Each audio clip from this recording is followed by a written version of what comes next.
coming tonight to our program, 250 Years of Defending America. We're celebrating 250 years of America, and the military has been with us since then. And so we'd like to honor all our veterans who are here tonight. And I'd like to say a special thank you to Barbara Seppler, who's here, who composed our song for the Pledge of Allegiance. Thank you very much. We hope you do it well tonight for you, and we hope you enjoy our program.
On July 4, 1776, the Declaration of Independence was adopted by the Second Continental Congress in Philadelphia. This document severed ties with Britain and we became one nation under God, indivisible, with liberty and justice for all. Please stand as we sing the Pledge of Allegiance.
Army was the first formal group of military soldiers. They were made up of men from all social classes, such as farmers, tradesmen, and laborers. The Minutemen were an elite group of men who were ready for military duty at moment's notice. The first commander-in-chief was George Washington.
After 25 hours, the British surrendered and left.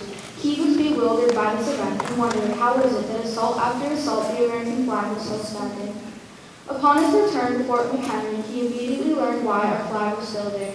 At the base of the pole lay the bodies of the men who gave their lives to make sure that the flag wouldn't fall. America would not surrender, because men were willing to die to the ideals of America. He penned a poem in remembrance of this event. Eventually, it was set to music and became our national anthem. This is why we should stand and show respect upon hearing our national anthem. We stand for this, our national anthem. Two verses.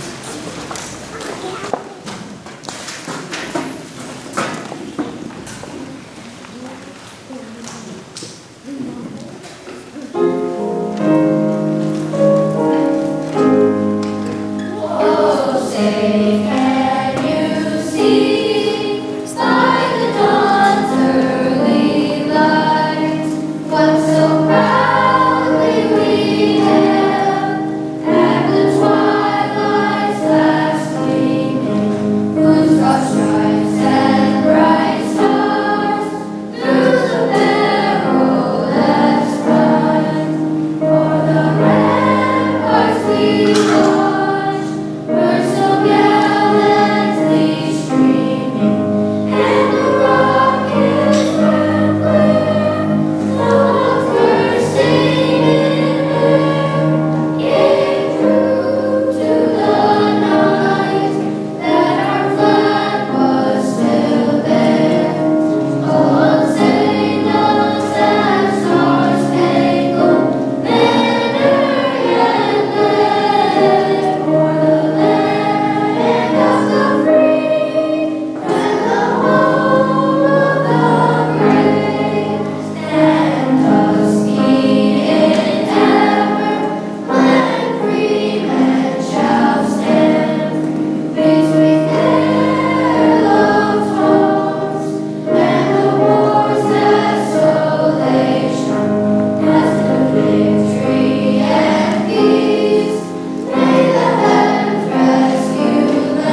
America's military started with the Continental Army and are now split into 6 branches of the military. The Army, Navy, and Marines were established in 1775, the Coast Guard in 1790, Air Force in 1947, and the Space Force in 2019.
McRae stood in Flanders Field in Belgium, mourning the loss of his friend who was buried among the other soldiers. It inspired him to write the poem in Flanders Field. In Flanders Field, the poppies grow between the crosses row by row.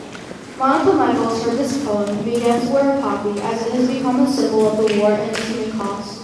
She began to make and sell poppies to raise money to help soldiers and their families. To this day, around Memorial Day, you will find veterans handing out poppies for a small donation. The poppy symbolizes the blood shed by fallen service members. We wear it today in honor of them and say thank you to all of our soldiers, past, present, and future.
You're my head start, you're my rugged hope, miracles that I've always needed.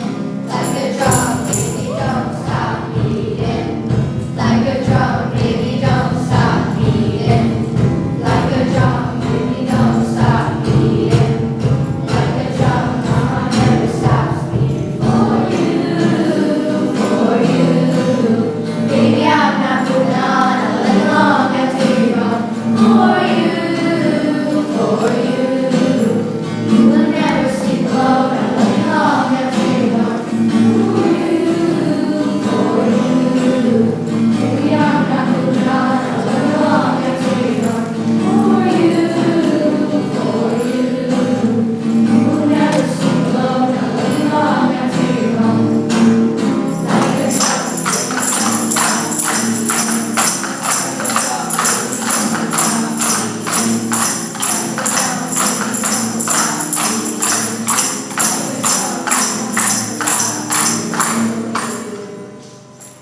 long after you're gone, gone, gone. I love you long after you're gone, gone, gone.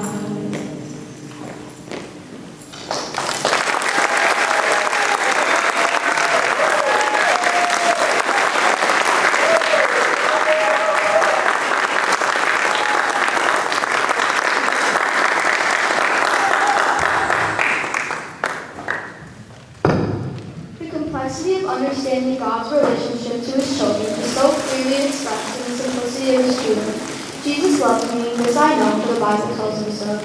Many brave men and women who have faced the terror of battlefields around the world in our defense have found comfort in the promise of a loving and gracious God who is present in time of need. A God who promises a place of eternal rest. A God who through the sacrifice of his only Son made a way for us to have a home, an eternal home, the mansions of the Lord.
President.